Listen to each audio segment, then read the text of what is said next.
मेरी बर्बादियों पे तुम न जाओ मैं वो माझी हूँ। मेरी बर्बादियों पे तुम न जाओ मैं वो माझी हूँ, जिसे पहचानती हैं आज भी मौजें समंदर की। नाजरीन, मैं हूँ बिस्मिल आफ्ताब आलम। आप देख रहे हैं उर्दू हिंदी नॉलेज चैनल, और आज मैं इम्पोर्टेंट क्वेश्चन लेके आया हूँ उर्दू यूजीसी नेट के लिए।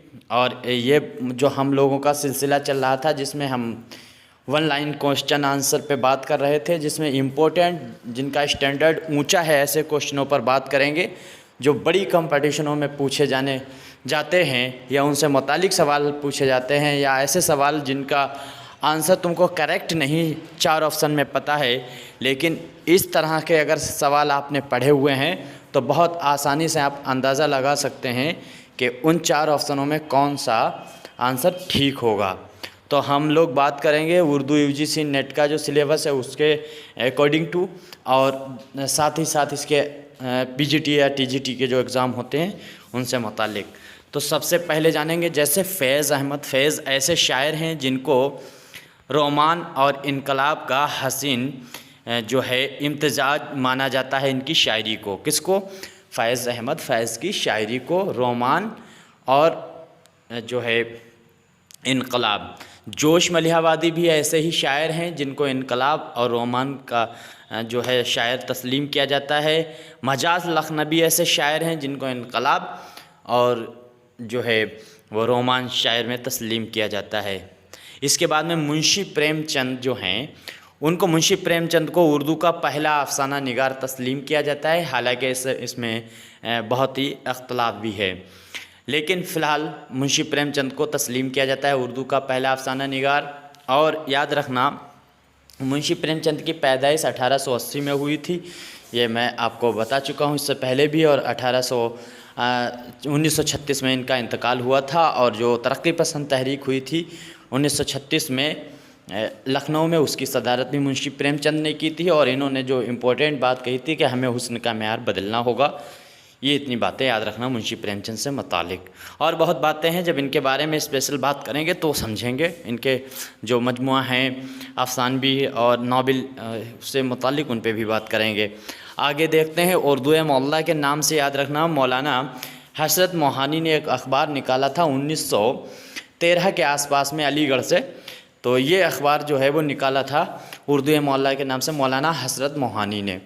और याद रखना, इसी के नाम से दूसरा खतूती मजमुआ है, नस्र का खतूती मजमुआ है मिर्ज़ा गालिब का, उसका भी नाम उर्दू मौला है।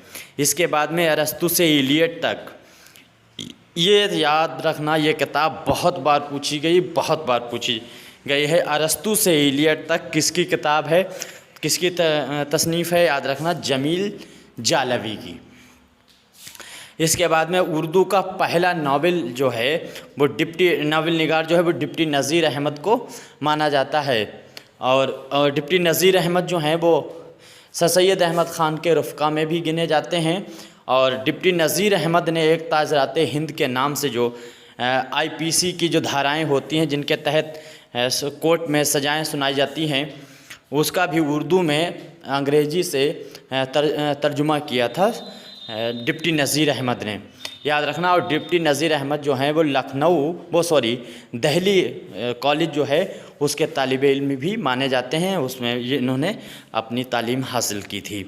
तो इनके बारे में रूह सादिका है, अय्यामा है, तौबतुन्निसू है, ये तमाम इनके नावल हैं। 7 नावल हैं करीब, और ये नावल जो हैं वो सभी नज़ीर अहमद के हैं। हालांकि नज़ीर अहमद उर्दू के पहले नावल निगार माने जाते हैं। कुछ लोग 1880 में एक नावल आया था फसाना आज़ाद, उसको भी लोग नावल मानते हैं, लेकिन वो नावल नहीं, वो दास्तान के पैराए में है। इसके बाद में याद रखना, अवध पंच अखबार के एडिटर और मालिक। अवध पंच के अखबार के एडिटर और मालिक कौन थे? ये मुंशी सज्जाद हुसैन थे। याद रखना, मुंशी सज्जाद हुसैन जो हैं, ये अवध पंच जो अखबार है यहीं से, इसमें ही कस्बार अपना जो पंडित रतननाथ जो सचार थे उनका नावल निकलना शुरू हुआ था। इसके बाद में लिसानी मुताले लिसानी मुताले यह किताब है और यह किताब किसकी है? ज्ञानचंद्र जैन की तख्लीक है, इसको भी याद रखना। आगे जानते हैं इस्तारा, यहाँ पर गड़बड़ होता है, याद रखना। इस्तारा जो है उसमें 4 अरकान होते हैं इस्तारा में, और जो तशबीह होती है उसमें जो है वो 5 होते हैं।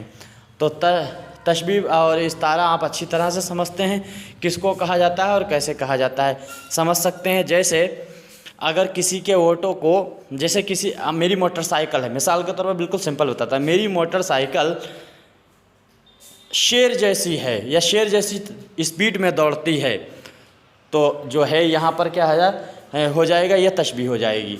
और अगर ये कह दिया जाए मेरी मोटरसाइकिल ही शेर है, मतलब उसमें बिल्कुल नो डाउट कह दिया ये शेर ही है, तो यहाँ पर इस्तारा हो जाता है।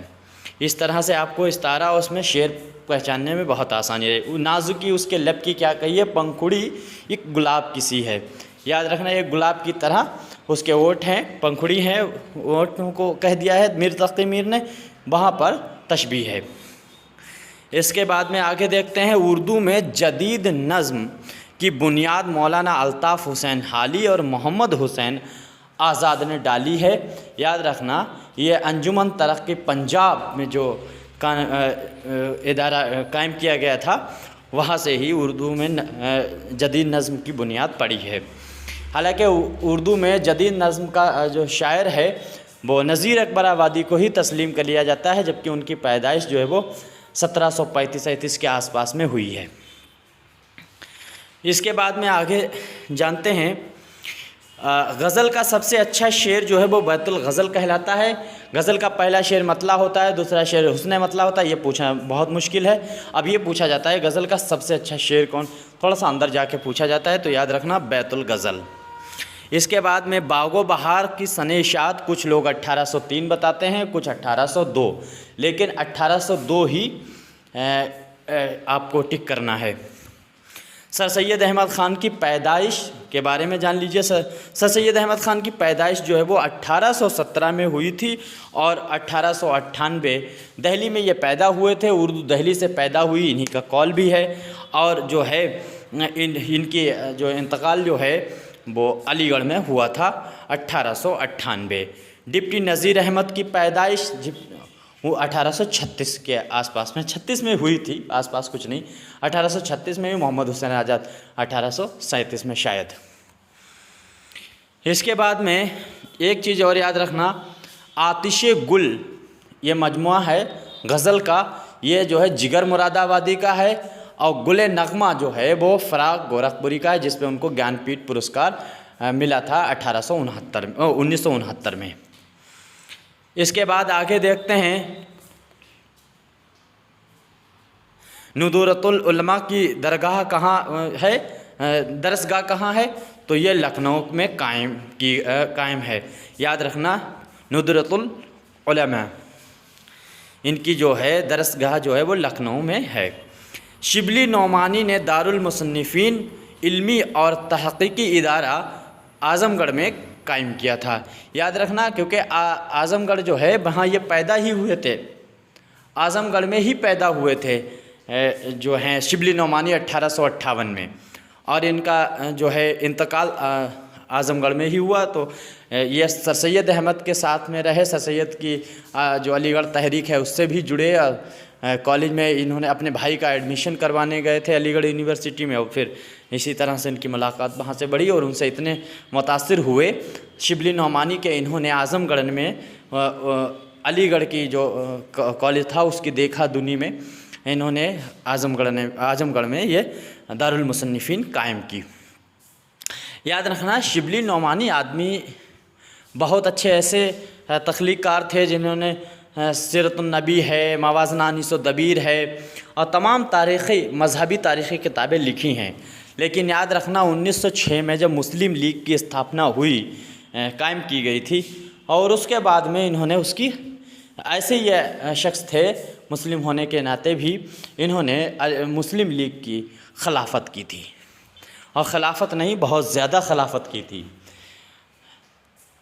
इसी और पंडित जवाहरलाल नेहरू ने तो कौमी आवाज़ के नाम से बाकायदा तौर पे मुस्लिम लीग के ख़िलाफ़ जो है वो एक रिसाला ही निकालना शुरू कर दिया था। आगे देखिए दारुल तर्जुमा, याद रखना दारुल तर्जुमा जो है ये कहाँ कायम हुआ, ये हुआ है हैदराबाद में, और हैदराबाद में ही दाग दहलवी का इंतकाल भी हुआ था। इसके बाद में शौक़ लखनवी बड़े शायर हैं। शौक़ लखनवी का जो असल नाम है वो तसद्दुक़ हुसैन है, तसद्दुक़ हुसैन ख़ान था, और शौक़ इनका तखल्लुस था। तो आज मैंने ये कुछ इम्पोर्टेंट क्वेश्चनों पे बात की है, और आगे जो हम लोगों का सिलसिला चल रहा है वो चलता रहेगा। साथ ही साथ हम हिंदी की भी तैयारी करवाते हैं।